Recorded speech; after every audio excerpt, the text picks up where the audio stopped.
So, what do you guys want to talk about? Podcast stuff is still up, studio's still active. Quick update before we get into what this video is about. Podcast will return probably around 2 weeks from now, March 17th, March 18th. And for those of you going, oh, free agency next week, where are you? I'm going on vacation. So, unless something crazy really goes down, you won't hear from me. But anyway, guys, it's a video I haven't done in a long time, and that I'm very glad to do, because I have a lot to talk about. If you don't follow me on, well, you're watching this, you follow me. But this weekend, we had some stuff go down in my neck of the woods. And I'm going to give some thoughts on some stuff and also to show you what you got. First shirt I'm going to go in is the, oh, actually, no, not that one, because you don't know yet. This one, though, if you watched the video on Twitter, you know the shirt was already worn at the show. I bought it at, so this is how this shirt went. Friday, we went to the store. Friday, Brady and I went to SmackDown at Scotiabank, and by the time I got to the merch stands, it was already sold out. So Saturday, we got into the Rogers Center almost immediately. Life advice for wrestling shows: don't go into the first gate you see walking around the building for a bit. We did that. We were supposed to go in gate 5, walked up the stairs to gate 1. Gate 1, we got in no problem. We were in like 5 minutes after the doors open. Not even 5 minutes after the doors open. Went down to the 200 level, found a merch stand, and the man who's on his retirement tour, the last time is now, John Cena farewell tour. It's got all kind of Canadian knickknacks on it as well, like the Never Give Up on the shoulder. It's a Canadian leaf. One of my favorite Cena shirts of all time from 2011, but a little Rise Above Hate right there, even though I don't know if he's doing that anymore. And then the Toronto, Ontario, Canada there, 2025. And then after this, You Can't See Me. So that's shirt number 1. And look, I had waited a very long time to see him win a goddamn singles match on a pay-per-view in person. As many of you know, it's kind of a running joke that a guy who's a huge Cena fan has never seen him win besides WrestleMania 33, but that doesn't really count for much. But maybe it's my last time ever seeing him wrestle. I get the win. Save the best for last. You know what? It's good. So, yeah, that's a story about that. This was bought. This and the bag were purchased at actual Elimination Chamber. The next shirt was purchased Friday at the store.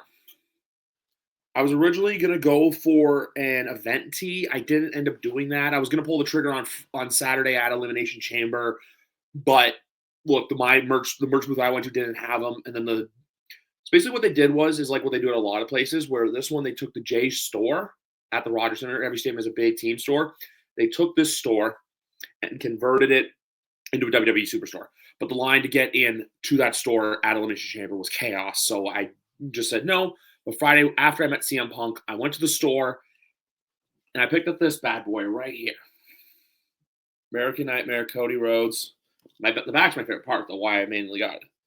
Cody Rhodes, and then undesirable to undeniable right there with him walking. Because with Cody, too, like, as you know, Canadian, I'm not going to buy something that's, like, you know, made for, like, I'm not going to buy something with, like, American or, like, Toronto Nightmare.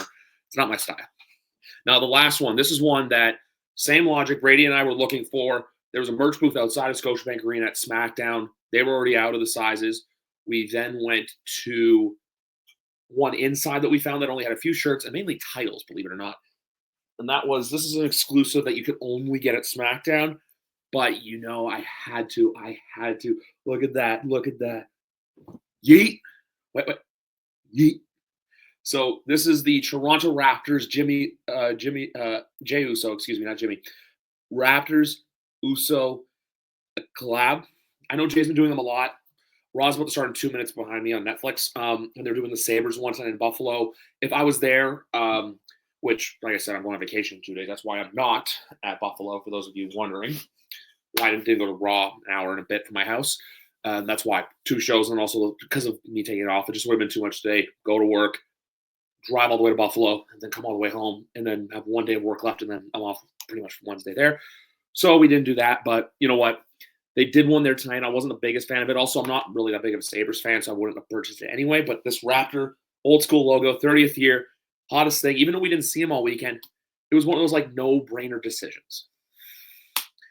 And I'll say this too on record. Saturday's probably, this is one of the best wrestling weekends I've had in a very, very long time. It's also the first time I've gone to a show in about a year and a half because, well, you know, important things happened when Money in the Bank occurred.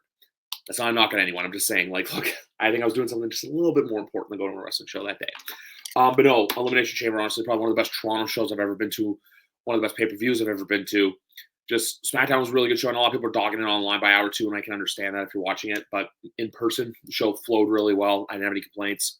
And then Saturday we got 4 really good matches, and everyone's like, "Oh, the women's tag." That one was what I thought it was going to be, so I wasn't mad about it. The only thing I'm mad about that I did to myself was after Sammy and KO, went to the bathroom, was like, I got time. And washing my hands, voices hits, I just sprinted full on force back to the top of the section. Just so I'm like, God damn, I need to see Orton turn. But with everything that happened Saturday, then seeing Elimination Chamber was great. It's the main event though, with what happened afterwards and seeing Cena turn heel. I'll be honest with you guys, I don't have a complaint about it. I like that it happened. I like the way that it happened. I like the fact too that if this had happened 15 years ago, it would have been cheered. Meanwhile, this is just shock and expectation. When I'll go to my next wrestling show, I don't know. But you know the podcast is always going to be here. Start doing some more stuff because we got WrestleMania and the draft coming up all in the next like 6.5 weeks. It's a great time to be alive. It's fantastic. Like I said to you earlier, I had a blast this week in Elimination Chamber. That's just my quick thoughts on it. Like, look, I liked it. It was just the shock of the moment of like the fact that they did it and the little details they did behind it as well. So you know what? That's all from me. Hope you like my shirts. Also, too, like I said, I had to pay for this as well. This wasn't free. I had to pay for this as well, but the fact that I'm like a reusable bag like this, and now I go to the grocery store, everyone's gonna go wrestling fan. But anyway, guys, that's it for me. See me again in a couple weeks. I'm working on something big for when the podcast does come back, though. So see you then, and hopefully you enjoyed my first wrestling video in God knows how long. Take care, everyone. Enjoy Raw.